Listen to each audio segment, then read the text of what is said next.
یہ کہانی ہے ایک ایسے راز کی جو دن کی روشنی میں بھی چھپا رہا۔ ایک دادی اماں اور اس کی دیگچی۔ آخر کیا راز تھا دادی اماں کی اس دیگچی میں؟ ایک ایسا راز جو نیت پہچانتا تھا اور لالچ کے سامنے خاموش رہا۔ یہ کہانی ہے ایک ایسے گاؤں کی جہاں خاموشی میں بھی راز چھپے تھے۔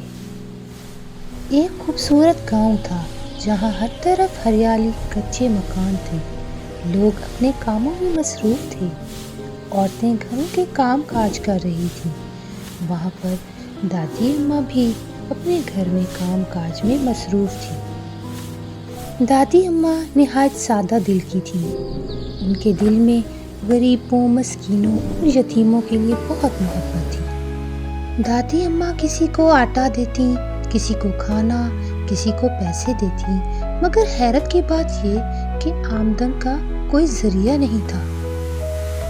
گاؤں کے لوگ بس یہی کہتے کہ دادی اماں کے ہاتھ میں برکت ہے، مگر اصل بات یہ ہے کہ رات کے وقت جب سب سو جاتے، دادی اماں اپنی مٹی کی دیگچی کے پاس بیٹھ کر دعا کرتی، اللہ کے نام پر آج بھی کسی بھوکے کا پیٹ بھر دے، اور پھر یہ دیگچی خود بخود کھانے سے بھر جاتی۔ اے جدوئی دیگچی، مجھے کچھ کھانا چاہے جو میں ان غریبوں کو دے سکوں۔ ایک دن گاؤں کی چند عورتیں کنویں کے پاس پانی بھرتے ہوئے باتیں کرنے لگیں۔ تم نے کبھی سوچا ہے کہ دادی اماں کے پاس اتنا کھانا کہاں سے آتا ہے؟ سکینہ، دادی اماں کے پاس اتنے پیسے کہاں سے آتے ہیں؟ گاؤں والے سب یہ سوچ میں گم تھے کہ آخر اس راز کا پتہ چلائیں کہ آخر ایسا کیا راز ہے کہ دادی اماں کے پاس اتنا کھانا اور پیسے آ جاتے ہیں۔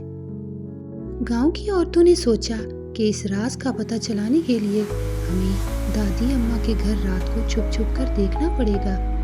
یہ سوچ کر گاؤں کی دو عورتیں رات کو دادی اماں کے گھر پہنچ گئیں۔ کھانا دے دو۔ وہ دونوں عورتیں یہ دیکھ کر حیران ہو گئیں اور ان کے دل میں لالچ پیدا ہوئی۔ ان دونوں نے دادی کی وہ دیگچی چوری کی اور گھر لے آئیں۔ گھر پہنچ کر انہوں نے دیگچی کو زمین پر رکھا اور اسے حکم دیا کہ ہمیں کھانا دے دو، لیکن دیگچی خاموش رہی۔ دیگچی میں سے کچھ نہ نکلا۔ پھر وہ دوبارہ کوشش کرتی رہیں اور غصے میں کھڑی تھی کہ آخر اس دیگچی میں سے کھانا کیوں نہیں آ رہا۔ دیگچی کو خالی دیکھ کر انہیں احساس ہوا کہ ہم نے لالچ کیا، اس لیے ہمیں کھانا نہیں ملا۔ ہم اس دیگچی کو واپس کر دیں گی۔ ادھر دادی اماں صبح کو جاگی تو دیکھا کہ دیگچی غائب تھی۔ وہ بہت پریشان ہوئی۔ میری دیگچی کہاں گئی؟ اب میں غریبوں کی مدد کیسے کروں گی؟ وہ بہت پریشان ہوئی اور کہنے لگی، یا اللہ، یہ امانت کہاں چلی گئی؟ یہ دیگچی تو مجھے کسی نے امانت دی تھی، میں اب اسے کہاں ڈھونڈوں؟ بہت دیر کوشش کرنے کے بعد بھی دادی اماں کو وہ دیگچی نہ ملی اور وہ پریشان ہو کر بیٹھ گئی۔ میری دیگچی چوری ہو گئی ہے۔ اچانک ہی دادی اماں کو دو لڑکیاں نظر آئیں۔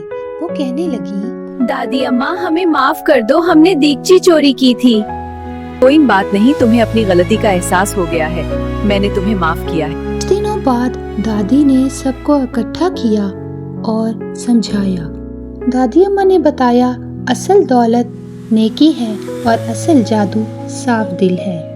یہ دیگچی صاف اور نیک نیت دل والوں کے لیے کام کرتی ہے، لالچ سے نہیں۔